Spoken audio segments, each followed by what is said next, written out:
nossa língua portuguesa. Coitado, ele foi jogado para escanteio.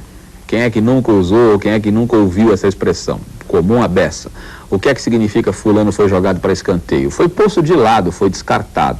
No futebol, quando o defensor, o back, não é, está numa situação complicada, ele não tem dúvida, em vez de tentar uma jogada mais arrojada, ele põe a bola para a linha de fundo, manda a bola para fora, põe para escanteio, não é? Que é esse lance que ocorre no futebol.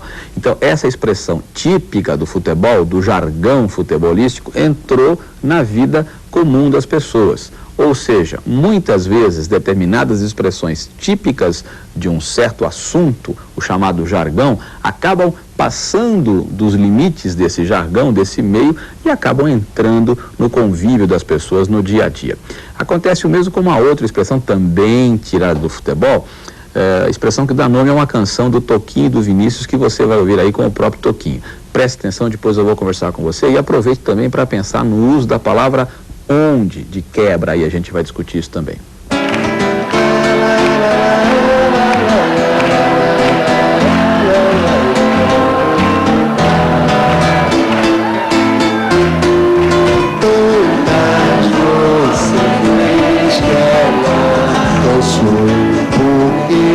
Você, rapaz,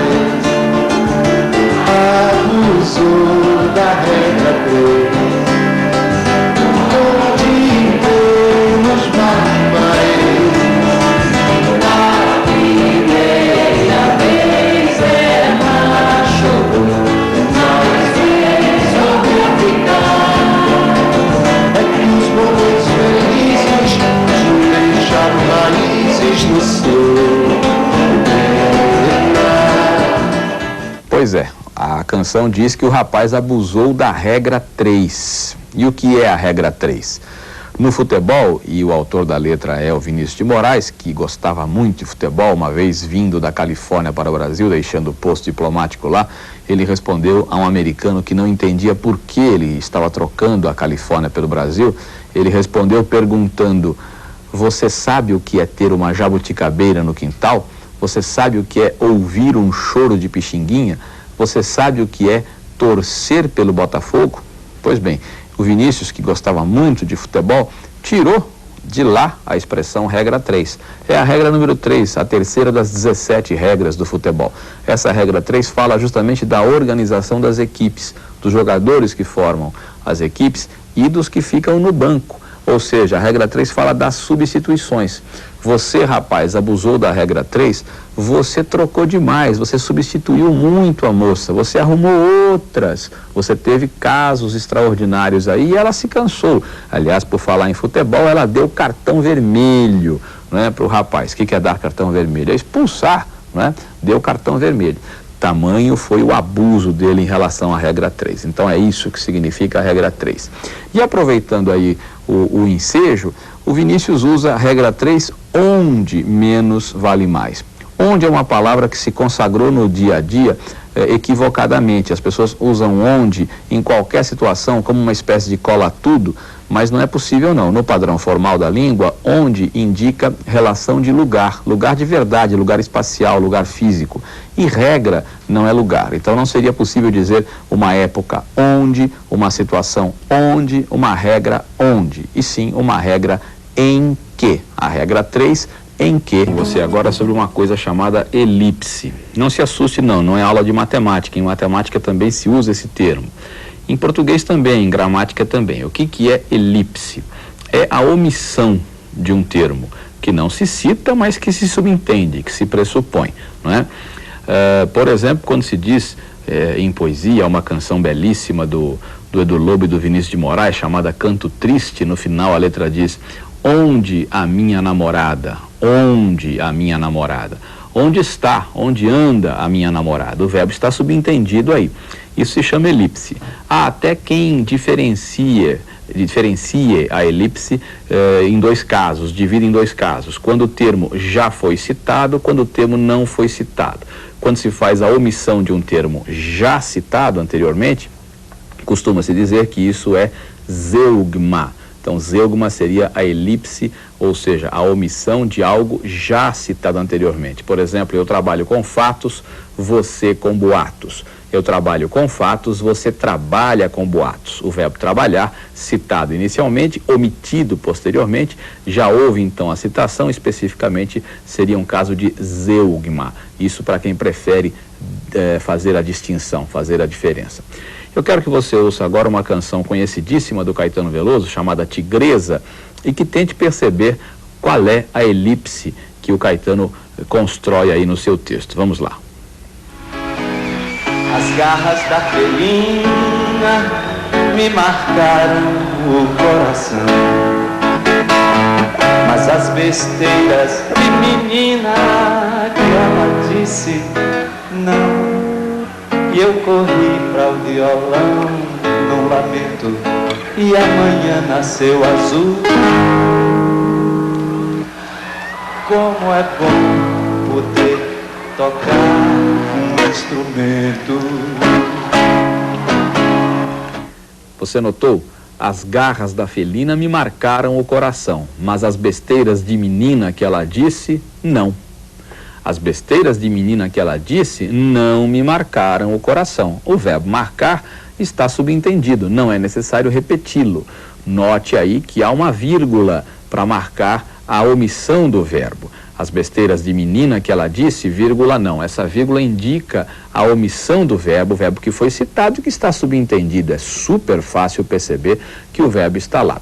Se eu não tivesse a omissão, eu teria o texto integral assim: as besteiras de menina que ela disse não me marcaram o coração. Obviamente eu não teria a elipse, eu não teria a vírgula, eu teria o texto completo. Mas é claro que você percebe que a elipse então enxuga o texto, deixa o texto mais sintético, quando de fato não é necessário repetir. Note aí um texto agora do Carlos Drummond de Andrade, 2 versos muito conhecidos dele, que dizem: a tarde talvez fosse azul, não houvesse tantos desejos. Essa é uma elipse sofisticadíssima, a elipse da conjunção. O que está omitido aí é a conjunção se. A tarde talvez fosse azul, se não houvesse tantos desejos. É um recurso extremamente sofisticado, típico da linguagem poética, da linguagem literária. Então é isso, elipse, omissão de termo que se presume, que se deduz facilmente. É isso aí. Nossa língua portuguesa. Dê-me um cigarro, me dá um cigarro. Todo mundo conhece esse clássico, célebre poema do Oswald de Andrade, que já décadas atrás discutia o problema da colocação pronominal, a diferença entre o uso oficial português, lusitano, e o uso brasileiro. O brasileiro não respeita a regra portuguesa. Os portugueses naturalmente iniciam a oração com o verbo, colocam o pronome depois. Os brasileiros não, naturalmente iniciam a oração com o pronome, colocam o verbo depois. A gramática oficial portuguesa diz que deve ser dê-me, dá-me, e não me dá, me dê. Essa é uma discussão longa, uma discussão já antiga e que até hoje não tem solução, porque afinal a gramática oficial é essa.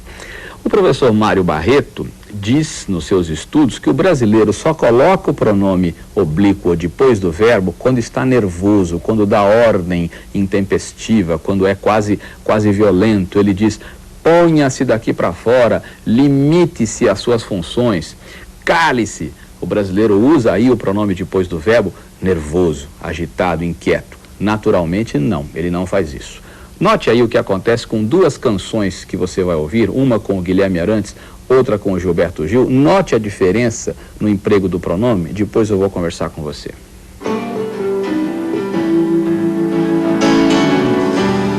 Cuide-se bem, perigos há por toda parte, e é bem delicado viver de uma forma ou de outra.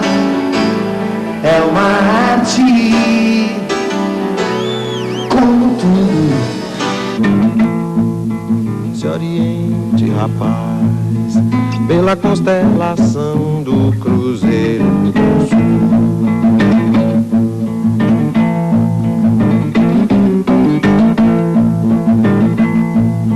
Se oriente, rapaz, pela constatação de que a aranha vive do que desce, e se não se esquece. Você notou? O Guilherme Arantes disse cuide-se bem. Cuide-se, o verbo no imperativo com o pronome depois do verbo. Sob a luz da gramática rigorosa, isso é correto. O Gilberto Gil disse se oriente, rapaz. Começou com o pronome oblíquo. Sob a luz da gramática oficial, isso está errado. Mas se você fizer uma análise desvinculada da gramática oficial, você vai perceber que a frase do Guilherme é um pouco mais forte, tem um tom de ordem um pouco mais forte. A frase do Gilberto Gil é um pouco mais em tom de conselho, não é? E aí entra o Mário Barreto com aquilo que eu disse antes, parece que de fato ele tem razão.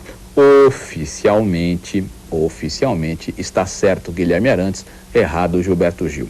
Agora eu quero que você ouça outra conversa que eu tive com o Silvio Luiz, locutor esportivo, a respeito disso. Veja que situação interessante.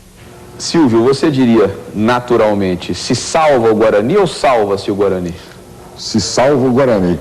Espontaneamente jamais sairia o salva-se o Guarani. Poderia sair, mas não de caso pensado, né? Quer dizer, não é porque ela é a formação correta da linguagem que eu ia falar isso. O que vem na cabeça, eu ficaria falo. até, se você tivesse que fazer isso, seria forçado. Seria forçado. E depois de burro velho, nego, não adianta. Quando empaca, empaca mesmo. Agora, de qualquer maneira, vocês já imaginaram o Silvio Luiz gritando salva-se o Guarani? Para quem o conhece há décadas, isso soaria como falso, extremamente falso, soaria como postiço. Pode ser. É uma marca registrada. E os brasileiros não falam naturalmente salva-se o Guarani, os brasileiros falam se salva o Guarani. Os portugueses diriam salva-se o Benfica.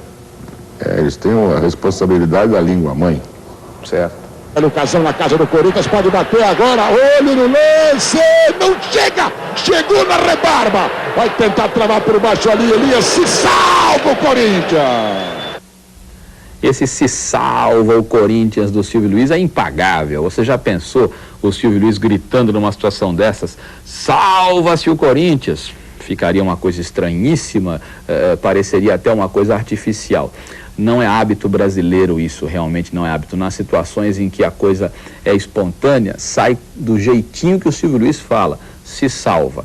Oficialmente, eu faço questão de dizer, oficialmente, se você fizer uma prova, um concurso, você vai ter de colocar o pronome depois do verbo no início da oração. Dê-me um cigarro, dá-me um cigarro, salva-se o Corinthians, salva-se a gramática oficial. Mas a língua do Brasil realmente rejeita isso, a língua coloquial. No padrão culto, devemos fazer aquilo que a gramática oficial prega. É isso aí. Nossa língua. Nossa língua portuguesa. Eu vou conversar com você agora sobre uma coisa chamada regência. Não é música não, a regência do maestro, mas a palavra é a mesma, o sentido é o mesmo. Quando o maestro rege o músico, ele dá ao músico uma ordem que o músico deve cumprir.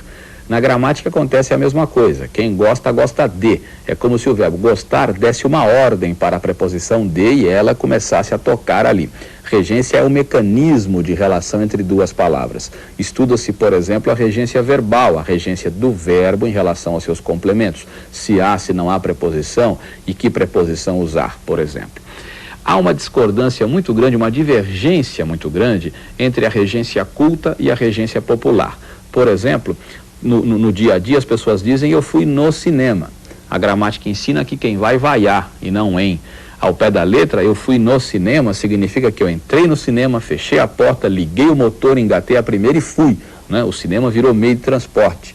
Eu não fui no, fui ao.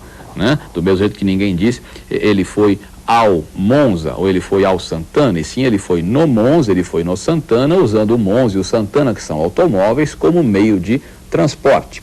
Então é isso, a regência culta vai ensinar que quem vai, vaiar. Aspirar. Na televisão a gente ouve muito alguém dizer, eu aspiro um lugar na USP. Engraçado imaginar alguém com um imenso nariz indo até a USP e... Porque aspirar um lugar seria isso, seria dar uma belíssima fungada. Não é? Eu não aspiro um lugar, eu aspiro a um lugar no padrão culto. A partir disso eu quero que você veja aí o que faz o Raul